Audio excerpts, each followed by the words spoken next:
Hello and welcome to Hawkeye Nation. This is Hawkcast, your Iowa football, basketball, and recruiting podcast brought to you by Hawkeye Beacon and Rivals.com. I'm your lead analyst and host, Elliot Clough, at Elliot Clough on X, joined as well most of the time after recording with Tyler Tashman last week, joined by our managing editor, Ross Binder, here on this Monday morning after Caitlyn Clark and the Fever play in Iowa City yesterday. Wow. Ross, obviously you were watching on TV. I was able to go. Um, Yep. that was, I covered a couple Caitlyn games. I covered the crossover at Kinnick. I covered hmm the Ohio State game, which I've said on multiple occasions here was like a religious experience. And I probably wouldn't put yesterday as the equivalent of that because they were the Fever and they weren't Hawkeyes. Right. But it was still pretty damn wild, right? Like Caitlyn Yeah. hits that first shot. Caitlyn hits the logo shot. Like, I mean, I, Just the whole atmosphere. I mean, obviously I wasn't there. You can speak to this much more, vividly and in detail than I can, but just like what they were talking about on the broadcast and like, the footage you shared before the game of, everything outside going on and like I mean people are lining up hours in advance. I mean, they're tailgating a WNBA preseason game. Like just think about that. How absolutely positively insane is that? I mean, it was also a beautiful day, it looked like. So that, it was. I doesn't take much of an excuse for Iowa fans to tailgate if it's a beautiful day, frankly. But yeah, I mean, just the excitement and the energy, it was palpable just on TV and in the broadcast. So I can't imagine being there in person. It was, 100 times stronger, that feeling for sure, I bet. Covering 10, 15 times more men's basketball games in Carver Hawkeye Arena. You almost forget like it's capable of being that full and being that loud. Right. Um, Yeah. and the amount of cheers, I mean, it'd be Caitlyn on the big screen when they were doing like the starters or whatever, and she wasn't even on the floor, and you'd still hear a cheer. Or like Lexi Hull, who is a role player coming down as far as I know, I like my WNBA knowledge is limited, but is coming down the tunnel for warm-ups and fans are cheering. And I know there were some Fever fans there, but it's hmm what would you get? I mean, I know you weren't there, but there were fans wearing Iowa gear, Caitlin Clark gear. There were fans wearing hmm Fever gear. I have to imagine at least 50 to 75% of the fans wearing Fever gear were Iowa fans, not necessarily Fever fans, but Fever fans by proxy. Right. Absolutely. Yeah. So, I mean, they were Fever fans, or they are Fever fans because Caitlyn is on the Fever right now. And right. that whole thing started with Caitlyn at Iowa. So I mean, I don't, doubt that they're very invested in the Fever right now for sure. But yeah, I think almost everyone that was there, this relationship started that they have started with Caitlyn when she was at Iowa for sure, I would say. So I guess my point was like you get these fan reactions. It's just so similar to the Iowa basketball teams when Caitlyn was here. It's people fall in love with Kate Martin. People fall in love with Gabby Marshall. Which hmm Gabby Marshall was there, by the way. I was taking video, which I was there for us, obviously, but also for Yahoo Sports. hmm I was taking video of Caitlyn warming up because they asked me to, and then all of a sudden Gabby walks right in front of me. I was like, "Oh shit!" I gotta put that on Twitter. Yeah. So it's just cool to see all them there. The current team walked in at one point. I tweeted this out. It was like the Beatles arrived. Kylie spoke. The in-game announcer said Kylie was from Syracuse, Illinois. She's from Sycamore, Illinois. Which yeah, I mean that happens, whatever. But I mean Yeah. Addie O'Grady was there, like Sydney Fulter was there. I think it was the entire roster from this season hmm was there. I don't know if I saw Hannah now that I think about it, Hannah Stolke. But other than hmm that, majority of the team was there and taking pictures with fans. And the thing that I would say sticks out the most to me at this point regarding the fans is the amount of, yes, little girls who are hmm there, but little boys were Hmm. there too.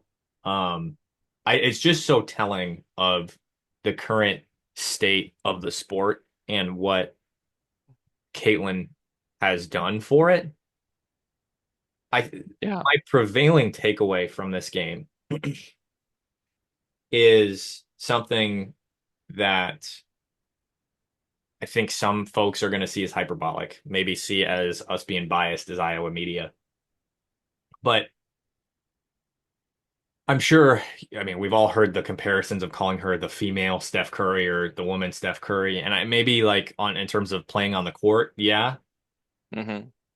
Culturally, she is Michael Jordan for women's basketball. Like the crowds and the hounding and the reaction. You mentioned tailgating for a WNBA basketball game. She has Pre changed.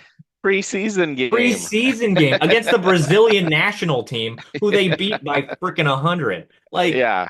I, it's a different level, man. And I mean, to illustrate that point a little bit further, I tweeted this out. I don't know if you remember from the Last Dance docuseries on Hmm. Jordan's teams from 2020. They interviewed Roy Williams was part of it, and he said Michael Jordan is the only player either ever or that I've ever coached that could turn it on and off, and he never freaking turned it off.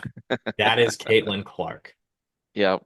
Like she's got the shot making ability, she's got the intensity, but one, she's also personable. Like it's there's a difference in her demeanor with Michael Jordan, right? She is born and bred Iowan, Hmm. but she's also just a freaking winner, man. And she didn't turn it off against the Brazilian national team, which had girls who hadn't even reached college age yet.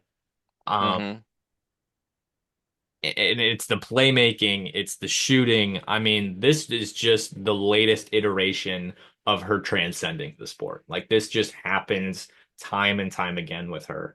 And just the amount of pressure that she receives, the amount of ridiculous external criticism that is just unfounded, and she just continues to churn these things out and to connect with fans. And um I don't think there's another cultural there's nothing as synonymous as Michael Jordan in terms of her cultural impact. Like, I don't know that there's going to be a Clark brand like there is a Jordan brand, right? Right. But Right. I mean, Gatorade, Hy-Vee, like Nike. I mean, you go down the list, right? Yeah, Hy-Vee next to Nike, but still, I mean, The Hy-Vee marketing department appreciates that. yeah, yeah. I say no free advertising, and then I say that. Um, but Yeah, the only athlete that I would say is comparable to that to the sort of impact she's having within kind of my lifetime is, Tiger Woods also in golf. yeah, He was a true just cultural phenomenon, like at his peak in the 2000s. It was unreal. And but it's such a different time too now. Like for Caitlyn to do this, now, especially like I just think about, anyone that gets famous now, like in the age of social media, it's like, oh my God, like it's just exponentially harder and everything there's just so much more attention and so much everyone, not everyone, but there's so much meaner attention and there's just so much other stuff you have to navigate and deal with that like Jordan didn't have to worry about that in the 80s and 90s, and Tiger didn't have to worry about that in the 2000s. Like social media was a very kind of just nascent thing back then. It hadn't, obviously had was starting to come up, but nowhere near what it is, presently, obviously.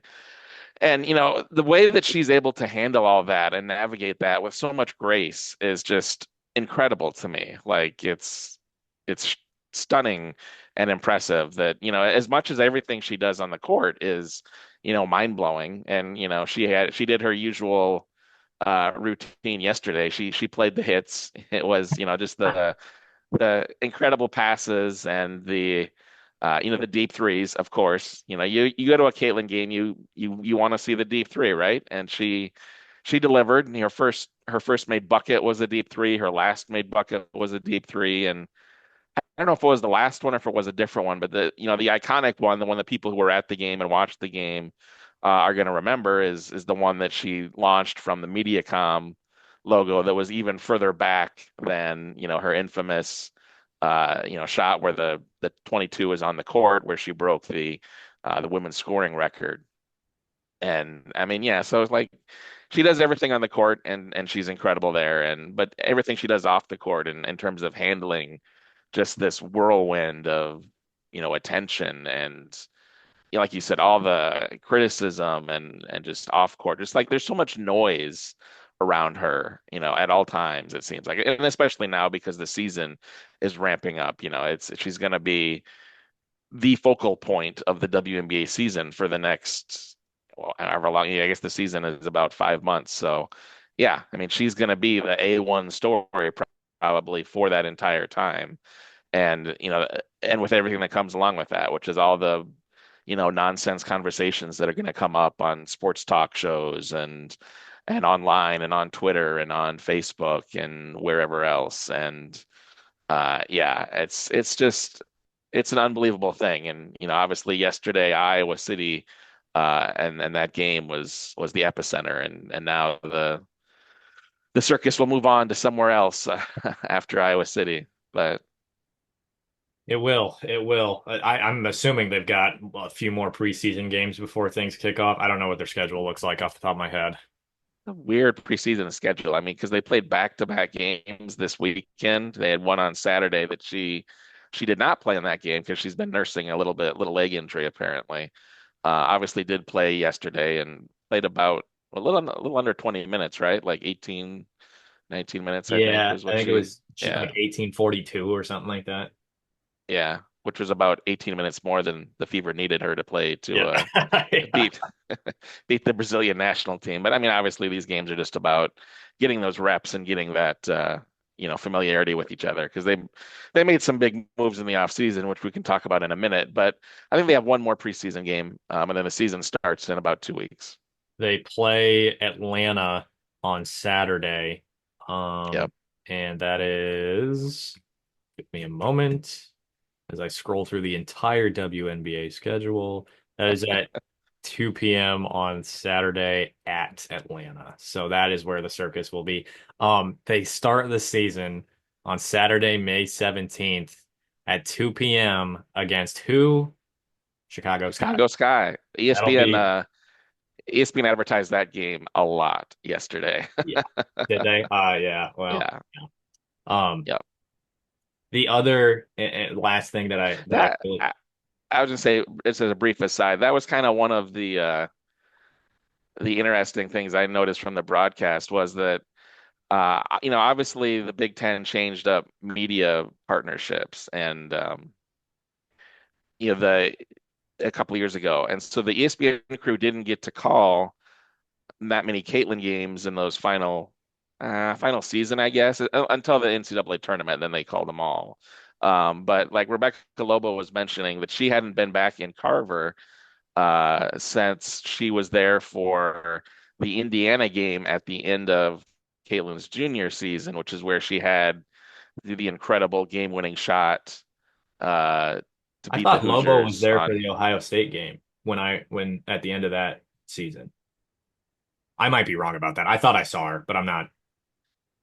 Yeah, well, she said at least that she hadn't been there since the IU game. So either Okay. she'd forgotten about the OSU game or maybe not. But either way, it's like she hadn't been there, so she was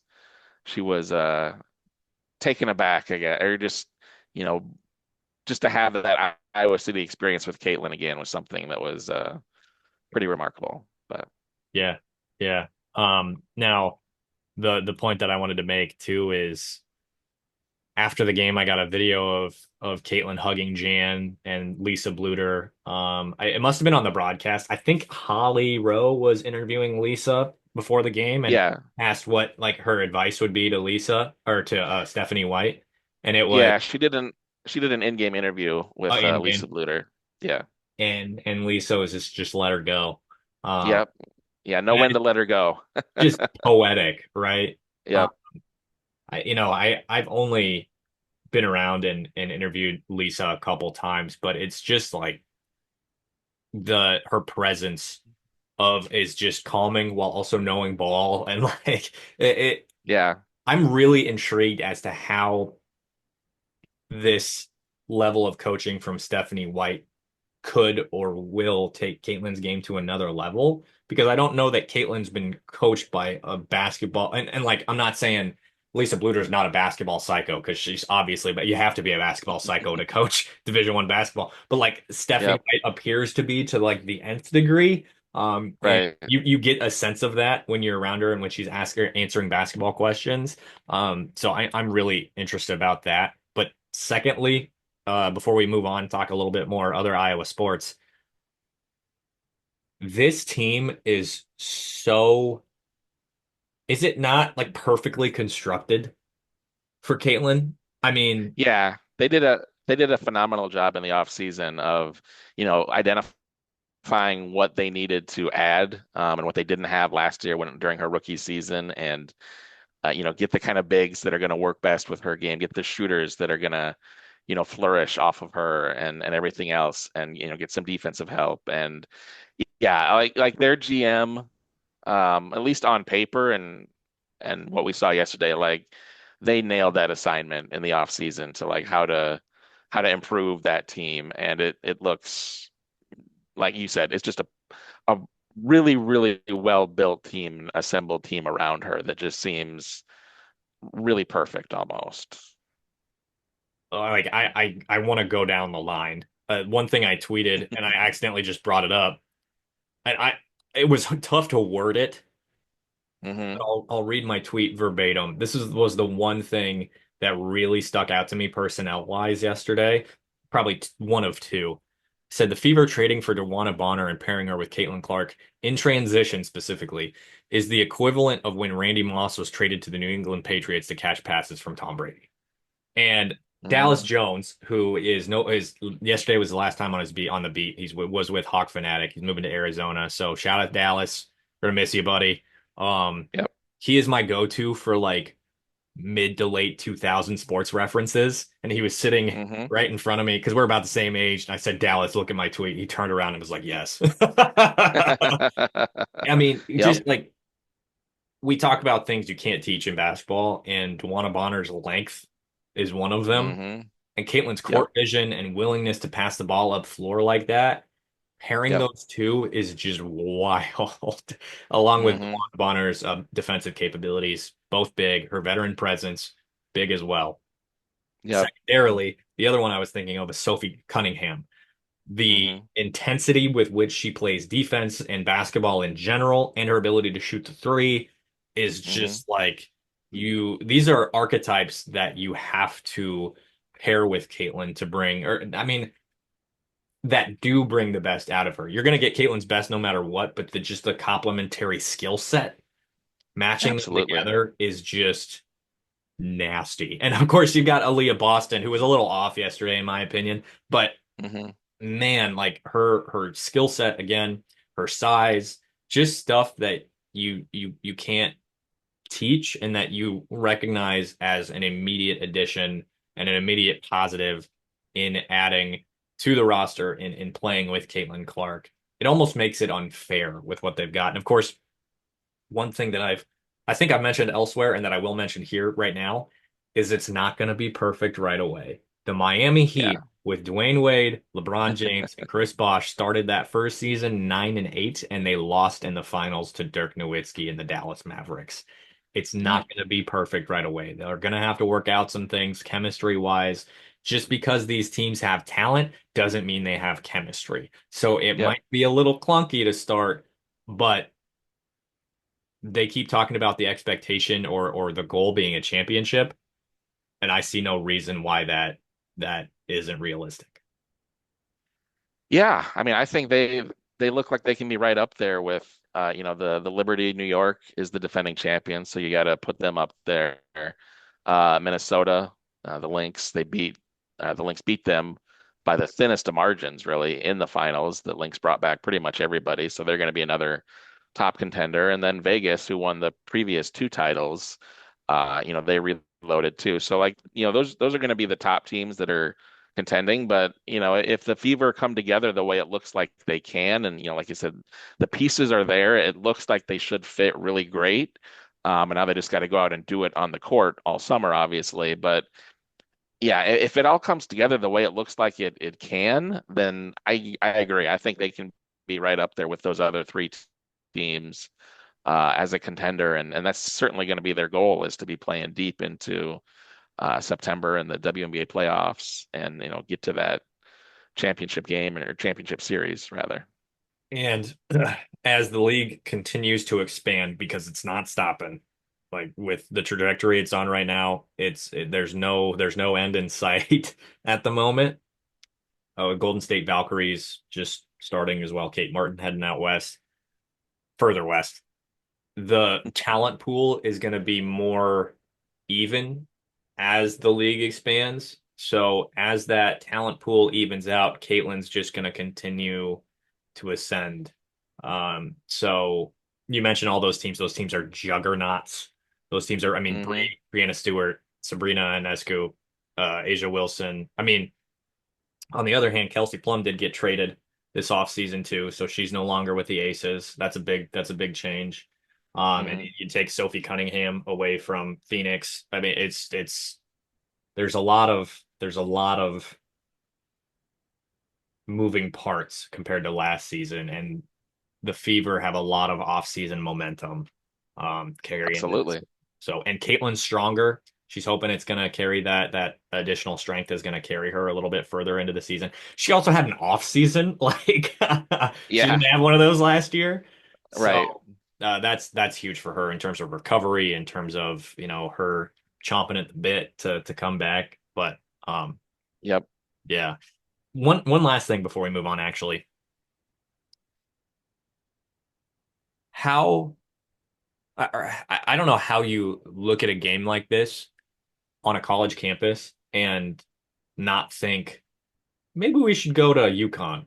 Maybe we should go to Washington. Maybe we should go to Oregon, where some of these other powerhouses are, like Sabrina, where Sabrina came from, where Kelsey Plum came from, where Bree Stewart, where so much of the WNBA came from in UConn, um, or South Carolina to re-engage with some of these fan bases, as well as, I mean, I know Scott Docterman has put it out there on Twitter, and I think I've heard him talk about it a little bit more too, is can you imagine one of these games in Wells Fargo Arena in Des Moines, Caitlin's hometown? Hmm. Man, Crazy. talk about an audition for the NBA for the WNBA in Des Moines to have a team. Hmm. I mean, who knows what it would look like? Like this isn't a legitimate test case in that Caitlin Clark has this Yeah. Michael Jordan energy. It's like, say, oh geez, I don't know. Comparing, say Michael Jordan comes to Des Moines, and then the difference is Sean Livingston comes to Des Moines, right? It's like, how do you can't compare those two things, Right. right? So, but still, every time Caitlin would come to town, every time the Fever would come to town, boom, boom, right? Uh, Yeah. and you have to consider that. I mean, what a start to Des Moines' maybe potential future and bringing in other, professional teams and stuff like that. So I think that has to be Yeah. under consideration, one, and two, just how freaking fun that would be. Because Des Moines would show out. Yeah. The Oh state of yeah, Iowa would show definitely. out. Yeah. Specific to what you're saying about UConn, that's the whole reason that Connecticut Sun are a WNBA team too. That's They, true. there would not be a WNBA franchise in Connecticut if not for UConn. Like they would, the- there's conspicuously not a WNBA team in Boston, and it's kind of because there is one in Connecticut. So to Touche. that end, I think they do have that covered a little bit. But I do think what you're saying in general, like as a broad point, like yeah, this makes total sense. Like why wouldn't the Liberty try to play a game out in Oregon, and tap into the Ionescu fan base? Why wouldn't, lots of teams try to go play, a game in South Carolina where, obviously they have a legion of great players and a great fan base. Like, yeah, I think And this like, is a tell me And that fan Caitlyn base. talked about after the game. Sorry, I was Ross. going to say Caitlyn talked about after the game. Yeah, Caitlyn talked about after the game wanting to come back to Iowa, for another game in a year or two, and I fully expect that to happen. But like, yeah, I don't. Why wouldn't teams try to do more of this sort of thing? Like, especially in the preseason, like it just feels like such a no-brainer. Tell me that fan base in South Carolina would not, one, love having Aaliyah Boston back, but two, appreciate Caitlin Clark. Absolutely, yeah, they would go crazy.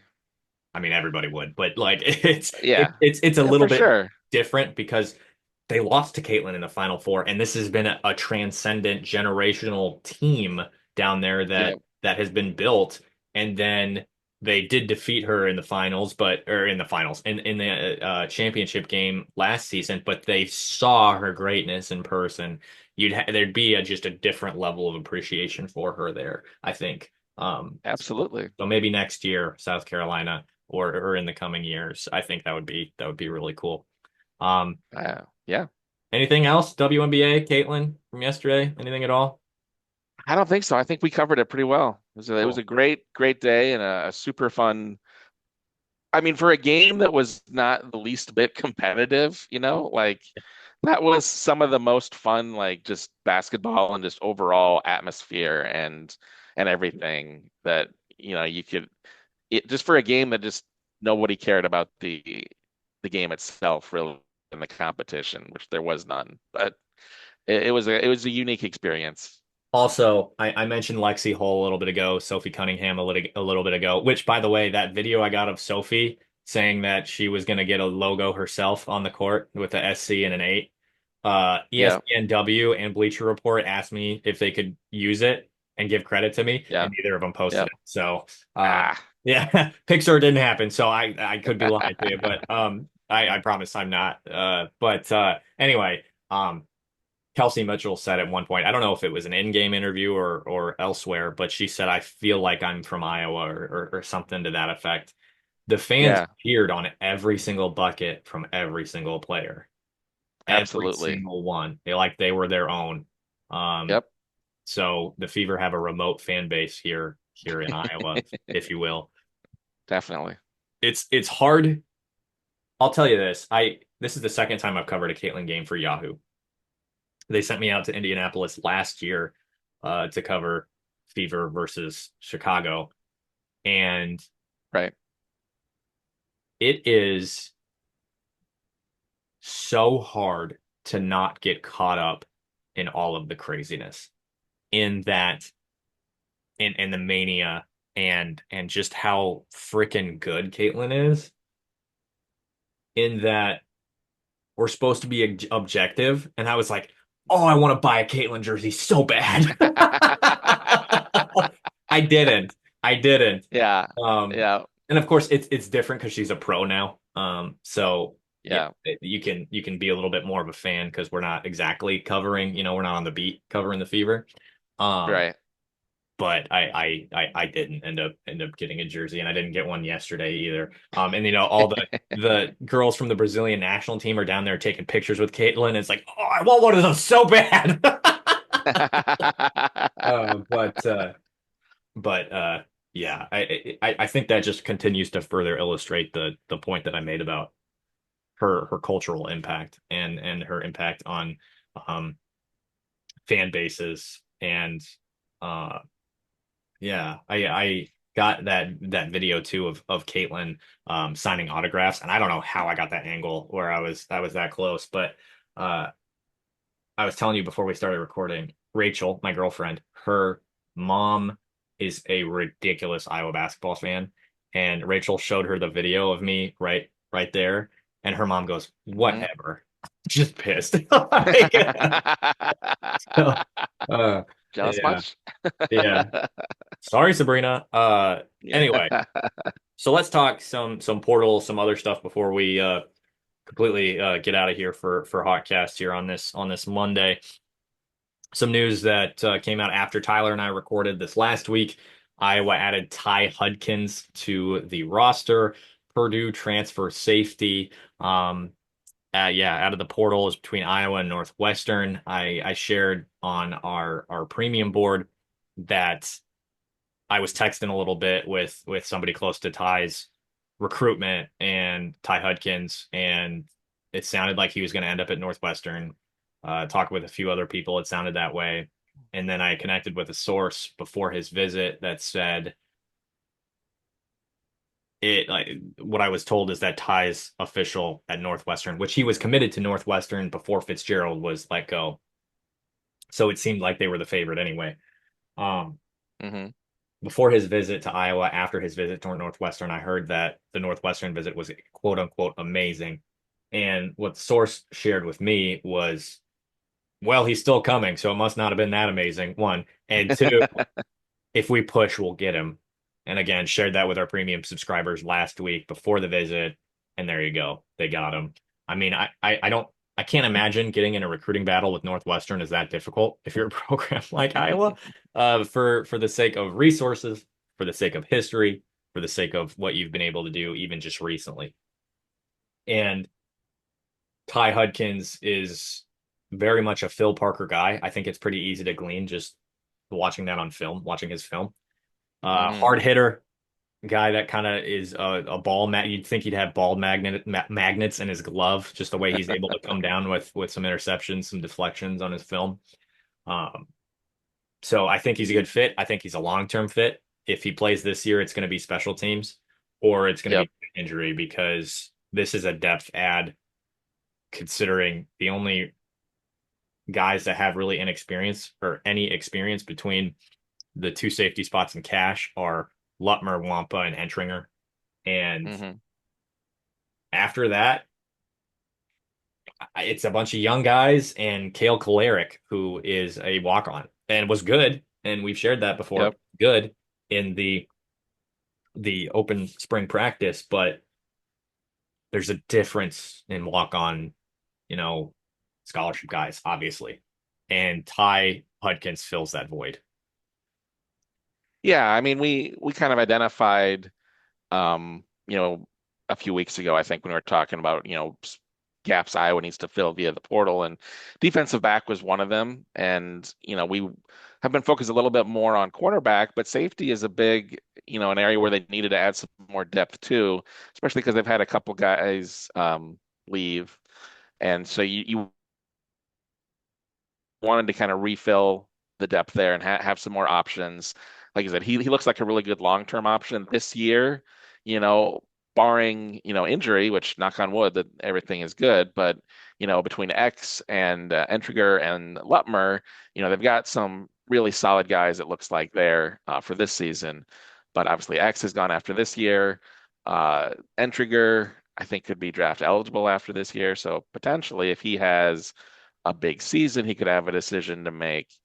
So I regardless, I was going to need some more options at safety sooner rather than later, and definitely, Ty looks like a guy that can step in and spend this year probably learning the scheme, learning the system, getting acquainted with Phil Parker and everything, and for sure see time on special teams. We see D-backs there all the time, and he should be a great fit there, especially as a big hitter. That's a guy you want out there as like a gunner to maybe force some turnovers on special teams. So yeah, I think from that perspective, he looks like a really solid addition that maybe not a guy that you'll see a ton of this year outside of special teams, but a name to keep an eye on for next spring, I would say for sure, uh and beyond. Talking a little bit more about Ty and like his positional outlook. One, I think the best fit regarding personnel in the future for the Hawkeyes is free safety because that's where Xavier is currently. And though Cohen and I think Zach Lutmer is going to be draft eligible too because he's entering his third year after this season. Though Right. he's a redshirt sophomore. I imagine just knowing him, he'll probably stick around for at least another year. Um, and what Phil is capable of in building with him. But uh, Xavier will be the only one who doesn't have any eligibility left. Right. So you're looking at Ty as like a plug-in play at free safety because he has that experience. And I talked to our Purdue, one of our Purdue writers in Dub Jellison, and he said, yeah, probably free safety. And even though Ty is that hard hitter that you look for in a strong or a cash I would probably say the measurables currently aren't quite there, and he is still young. So if he's going to be a plug and play, probably free makes the most sense. Yep, Because I mean, other than that, it was either going to be Kale Kolaric or like Olante Dean, so who is a right. true freshman. So enrolled early, and we're high on him, as we've said before. Definitely. So could happen, but I would imagine it'd be Ty or they're going to dip into the portal. Lante is one of the guys that we've talked about that could see the field in his first year at Iowa, but we'll cross that bridge when we get to it. Back to basketball here, talking a little bit more Hawkeyes. Iowa gets a commitment signing from Tate Sage, previous Drake signee under Ben McCollum, flips to Iowa now as the guy who covers recruiting and talked to Tate a little bit. This is a guard and a forward body, 6'7". This is the type of player that McCollum loves to have on his rosters. Between the two signees at Drake, I thought Tate was the one that made the most sense. I don't think he plays right away. I think he is a guy that you can trust with the ball in his hands, with the ball out of his hands. Could be a really good defender at this level. Will continue to grow and develop, but I don't exactly expect him to play right away. Kind of a similar situation as Yurok, who is coming in as a freshman this season.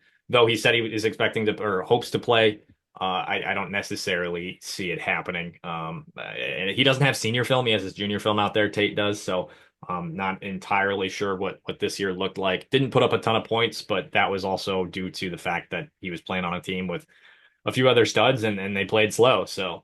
Um, I don't know if you had any additional thoughts on Sage or what you've seen from him, Ross.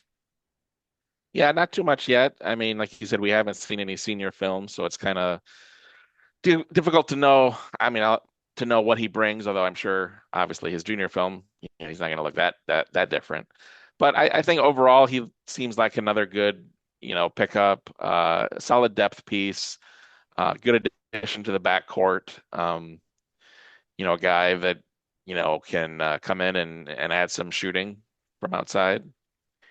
And yeah, like not a guy I'm expecting a ton from this year. I don't think any of the true freshmen are likely to play a ton, although, you know, it, we'll talk about this in a minute, but, the hand may be forced a little bit with Urac, depending on what I was able to do in terms of adding size through the portal. That isn't a concern with Sage, and Iowa isn't really short on guys, around that, the 6'7" wing types. Like they've got a fair number now, and then they're, pursuing a couple more. Um, so yeah, I just think there's going to be enough of a logjam of experienced guys in front of him that it's going to be pretty difficult for him to carve out too much playing time this year, I would think. But definitely a solid ad. This is a guy that McCollum has liked for a while, obviously, since he recruited him at Drake, and thinks he can contribute at the Big Ten level too. So, yeah, I think kind of just wanted to file away, and we'll know more about him probably in a year or so. Another guy that flipped his commitment before stepping on campus. He will not step on campus until he's enrolled and part of the team in June. So kind of an interesting, and he's from Oklahoma, Weatherford, Oklahoma, a guy that had mostly mid-major offers, went pretty under recruited because of the lack of stats and everything, but he's got the tools and would make sense at a place like Iowa. Just would probably have to do a little bit more development than he would at Drake. So um, Right. and he trusts his staff to do that to make that happen. Talk a little portal here. Ashton Williamson visited this week. We shared that with our premium subscribers, and then it went public, so we shared it with the public as well. Florida International guard from Sunrise Christian was not coached by Luke Barnwell because Luke was already at Texas Tech, but a connection there. A guy that played a year of post grad ball, then went to Florida International. Had some really positive things shown this year. Probably more of a true 1.62, not a elite scorer by any means. I don't love the assist to turnover ratio. The shooting percentages particularly were not great, but he's a guy that's quick, that can get to the rim, that can play defense on the perimeter.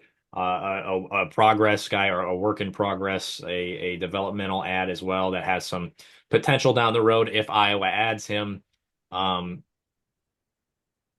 Other than that, I mean, it's that or Keza Giffa right now. We shared an update with our subscribers last week regarding Giffa as well. I just in terms of on court and what we know regarding what Giffa brings, I like that fit a lot better for the immediate future. I think Hmm. he's plug and play. I think either he starts or is your sixth man. And he has the pedigree. He won games. He scores. He was first team All Big South. I really like that. Whereas Williamson, and it's more than likely going to be one or the other, from what I know.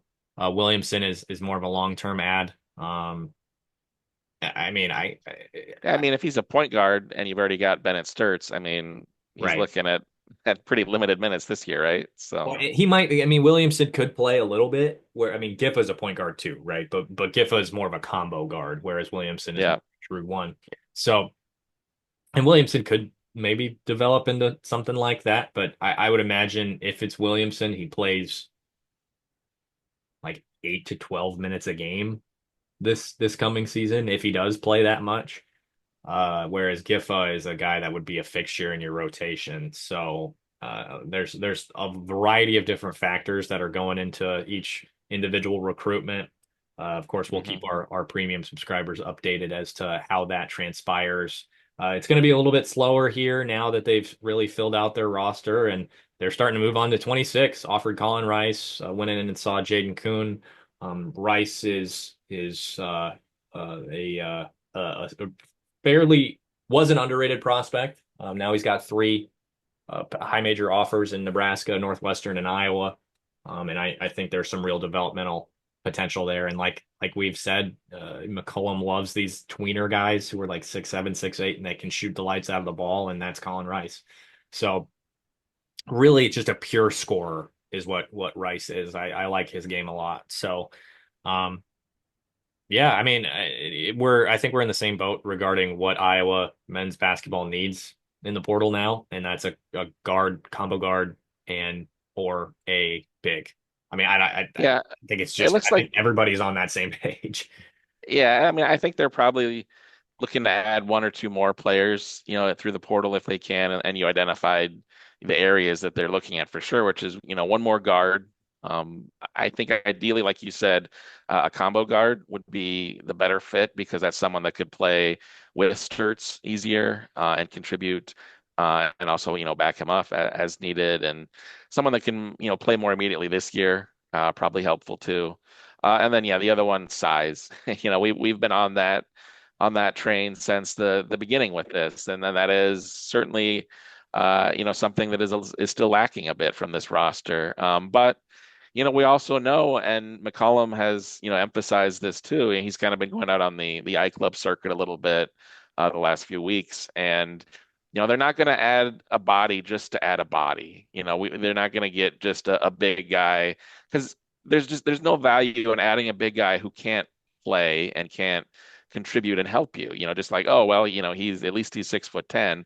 Well, great, but he's 6'10", but he's slow, or he doesn't have good instincts, or he isn't a good rebounder, or whatever else. Like it doesn't help you just to have a guy because he's 6'10". He's got to be able to play really well, and McCollum is for sure going to prioritize that. So yeah, as he kind of said on the iClub circuit that it's not a guarantee that they're going to get another big guy. They're going to look and they're going to try, but they may go into this year with a roster that looks, especially in terms of the front court, pretty much what they have right now, and they're just going to try to make do potentially. So we'll see how that works out. Like you said, we'll be keeping an eye on it and providing updates. Do you think they will add another big? What's your kind of opinion or read or what have you? From what I can gather, the focus is the backcourt right now. Yep, And what McCollum has said is they just want Big Ten players, and it's to reiterate what you right. put out is, I mean, I don't know of any bigs they're currently tracking. Um, and bigs are freaking expensive, man. And That's the Iowa other just thing. just doesn't have a lot of, I mean, they have way more resources now than they did yesteryear, but it's still comparatively to a lot of these schools in the South and some of these only basketball schools like Creighton, for example, or Marquette, They just don't have those funds to match what other programs do. I mean, Frederico, Texas Tech transfer. I can't remember where he ended up. I'm gonna look that up. Rico Frederico. He was a center, like I said, for Texas Tech.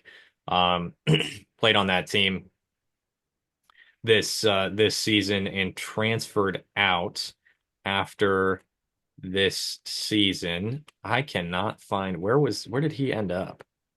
Do you know off the top of your head, Ross? A&M it looks like. A&M. Okay, well that makes sense. A lot of money there at A&M. From what I was told, Yep. Texas Tech offered like less than 1 million, but more than half a million. And we'll say that. And this is High going to high average like, six figure. High yeah, six figures. averaged like 5 and 4 last year for Texas Tech, something like that. And he turned high six figures down to go somewhere else and make more money. That is the center market Yeah, right now. That's the big it market. it it is crazy, crazy, crazy. Okay. Now, started with women's basketball. We'll end with women's basketball here on this episode of Hotcast. What else does a women's basketball team need? To Ross, they just added, of course, big and or a guard and chit chat, but they're not done. Fran. Jeez Louise, Janice said that herself. They're still looking. Yeah, I think they're going to be pretty selective as well. One thing, Jan mentioned at the end of the season after the loss to Oklahoma was size was something they were looking for too, in terms of adding a big that could, with some athleticism and physicality, I think in particular. But the women's market for bigs is kind of like the men's market for bigs. It's expensive, and there aren't a lot of great options. So, I think they're going to be keeping an eye on that area, on that position, but TBD what they're, if they add anyone there officially or not, I think. Beyond that, uh, they might look for, another scoring guard, potentially. I think, there's a lot of points being lost from last year's team. Obviously a ton with Lucy, and Sid and, um, I'm blanking on somebody else, I think. Are you Addie O'Grady? Well, Kylie's Addie's a big, obviously. right. So Kylie's coming yeah, back. Kylie's coming back. I guess Yeah. it is probably just those two then.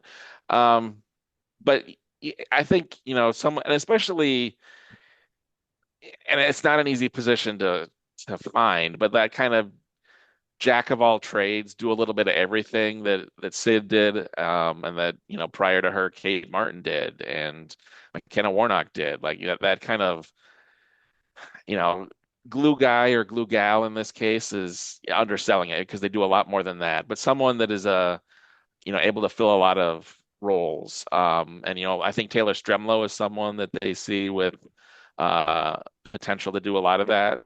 So, they may bank on her improvement a lot rather than adding somebody. But yeah, it would not shock me at all to see them add another player through the portal. But, they've been very deliberate in that process. We saw it already, this in April, with the portal opening, and point guard was the massive priority. They brought a few girls on campus, didn't end up working out for various reasons, and then finally got chit chat and visited, and that seemed like it was a fit on both ends. So they did get that, and that was a huge need. I mean, they needed an experienced veteran, and I say veteran, she was a freshman last year, and she started only, like, I think about 12 games. So not in terms of experience, but this is not like adding Lucy Olson, who was a 3-year, multi-year starter star at Villanova before she came to Iowa, but someone who has more reps at a high college level than kind of anybody else that Iowa had on the roster. So that is someone that they can plug in at that point guard position and feel better about it than the situation prior to her commitment. So yeah, I think that was the priority. They filled that, and then we'll see what else they add. But yeah, the portal is ever moving, as we know, and but it is also slowed down a little bit now. Like players are not able to enter right now. It's just whoever is in the portal is who's available. So we shall see what they end up doing. The portal giveth and the portal taketh away. We shall see It how it all does. transpires going forward. Stay tuned with us at Hawkeye Beacon. All of our premium subscribers going to be privy to all that information. Of course, I'm sure all of you know about the On3 and Rivals merger. We will keep you posted as to what that looks like for us, Ross and I, here going forward. You Yep. know about as much as we do at the moment. So we'll let you know when things start to materialize and what that looks like for us. So we will wrap it up here. We appreciate all of you for tuning in. Drop a comment, drop a like, hit that subscribe button there on YouTube. Were any of you at that game yesterday? Because let us know your Yes. experience. I'm sure everybody had a good time and maybe somebody had something unique to share about their experience and maybe getting autographs from Caitlyn and so forth. So please do that. Let us know what you think about the portal, what additions Iowa needs to continue to make on the men's basketball and women's basketball fronts, and more. Leave that rate and review and subscribe on Apple Podcasts, Spotify. We do appreciate it, and it does help us out a lot. For now, I am Elliot Clough at Elliot Clough on X, and we, meaning Ross and I, will see you next time.